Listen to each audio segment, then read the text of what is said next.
Au début de notre parashat Émor, il est mentionné l'interdiction pour le Kohen descendant d'Aaron, le prêtre, d'épouser une femme divorcée. Puis la Torah interdit aussi au Kohen Gadol, au grand prêtre, d'épouser une femme divorcée ou veuve. Nous comprenons sans peine l'interdiction pour un Kohen, à plus forte raison un Kohen Gadol, d'épouser une femme divorcée. Car le Kohen représente le peuple juif dans son service divin dans le temple. Pour cela, il est nécessaire que le Kohen vive une vie simple, une vie de confiance, une vie de franchise, une vie de pureté. Par conséquent, la Torah ne souhaite pas que le Kohen épouse une personne qui a été impliquée dans des conflits, qu'elle soit innocente ou pas, raison pour laquelle il n'épousera pas une femme divorcée. Bien. Mais la question demeure cependant en ce qui concerne l'interdiction pour le Kohen Gadol d'épouser une veuve. Pour quelle raison ? La mort de son mari lui interdirait une relation nouvelle, aussi prestigieuse que celle d'épouser le Kohen Gadol. Pourquoi n'a-t-il pas le droit d'épouser une veuve ? Il existe plusieurs réponses à cette question, mais nous retiendrons aujourd'hui celle qui est rapportée par le Hida, Rabbi Haim Yosef David Azoulay, grand rabbin, kabbaliste, talmudiste, décisionnaire du XVIIIe siècle. Il est né à Jérusalem en 1724, il décède en 1806 à Livourne en Italie. Il fut l'une des grandes figures du judaïsme. Il repose à Har HaMenuchot à Jérusalem. Et dans l'un de ses ouvrages, qui s'appelle le Pnei David, le Hida explique que le Kohen Gadol fut doté d'une capacité et d'une puissance spirituelle exceptionnelle, notamment pour le jour de Kippour, où il entrait dans le Saint des Saints, dans le Kodesh HaKodashim, lieu où résidait la présence divine du plus haut niveau, dont l'accès fut interdit au peuple, excepté aux grands prêtres, le jour de Kippour, pour susciter le pardon de tout le peuple. Ce jour-là, il y prononçait le Shem HaMeforash.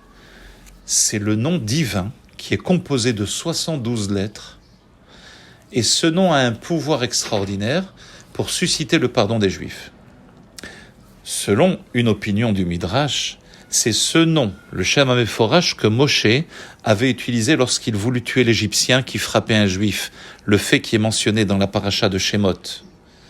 Il a prononcé ce nom-là composé de 72 lettres, Moshe Rabbeinu, et doté d'un pouvoir intense, Moshe a éliminé l'Égyptien.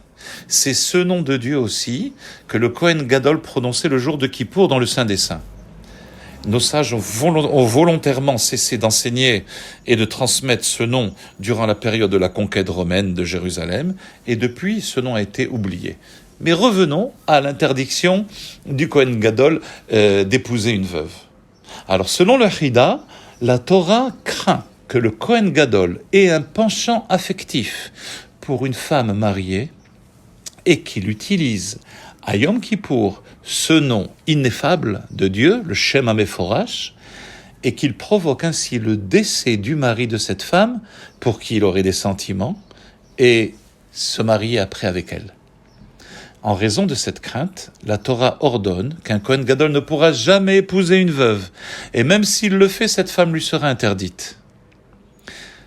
Évidemment, l'idée est choquante.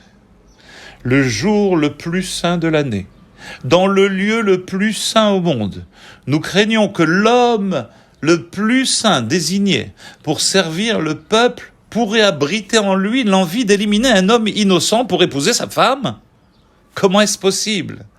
Cette explication paraît pour le moins choquante et excessive.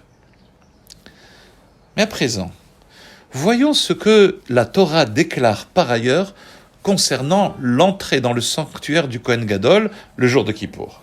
La Torah nous dit, dans notre paracha, Vechol Adam lo yiyeh be'ohel moed bevo'o lechaper bakodesh ad tseto. Aucun individu ne sera dans le sanctuaire quand il y pénétrera pour obtenir le pardon jusqu'à sa sortie. Ni les étrangers, ni les sages du peuple, ni même les autres Kohanim n'étaient autorisés d'y pénétrer. Le Midrash pose la question suivante. comment l'accès peut-il être interdit aux êtres humains alors que le Kohen Gadol lui-même est un être humain? Le Midrash répond, effectivement, en entrant dans le Saint des Saints, le Kohen Gadol n'était plus humain, il était un ange céleste. Alors diriez-vous à juste titre, la contradiction est encore plus flagrante. Et là, ce que dit le Chida est encore plus choquant.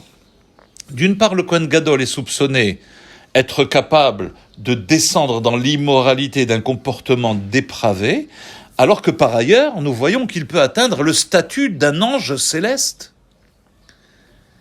Et justement, cette contradiction apparente du statut du Kohen Gadol nous permet de fixer la position de la Torah et du judaïsme, donc, sur la nature de l'être humain. De deux façons, la Torah décrit la création de l'être humain. Au premier chapitre de la Genèse, dans Bereshit, il est dit que l'homme a été créé à l'image de Dieu. Dans le second chapitre, à la suite, l'homme est décrit comme ayant été formé de la poussière de la terre. À l'image de Dieu ou à la poussière de la terre? Cet antagonisme, être à l'image de Dieu et provenir de la poussière de la terre, exprime justement la véritable nature de l'homme. Une substance de la plus inférieure, poussière de terre, dans l'image la plus supérieure, celle de Dieu. Et en effet, le plus grand des hommes est capable de tomber en proie à ses tentations. Même le grand prêtre, le jour de Kippour, est capable d'avoir des pensées étrangères desquelles il doit se défaire. Chaque être humain a un démon caché à l'intérieur. S'il ne l'apprivoise pas chaque jour de sa vie, il peut le transformer en monstre. Mais le maître du monde sait aussi que l'être humain est capable de grandeur incroyable.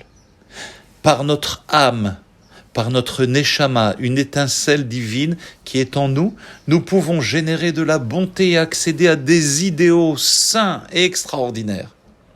Ceci nous apprend que même tenter ou se sentir parfois dépassé par des envies, des dépendances ou tout sentiment négatif, il ne faut pas tomber dans le désespoir. Même le Kohen Gadol, le grand prêtre d'Israël, doit parfois lutter pour cela.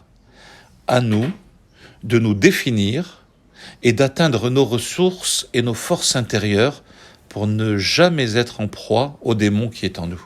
Shabbat Shalom.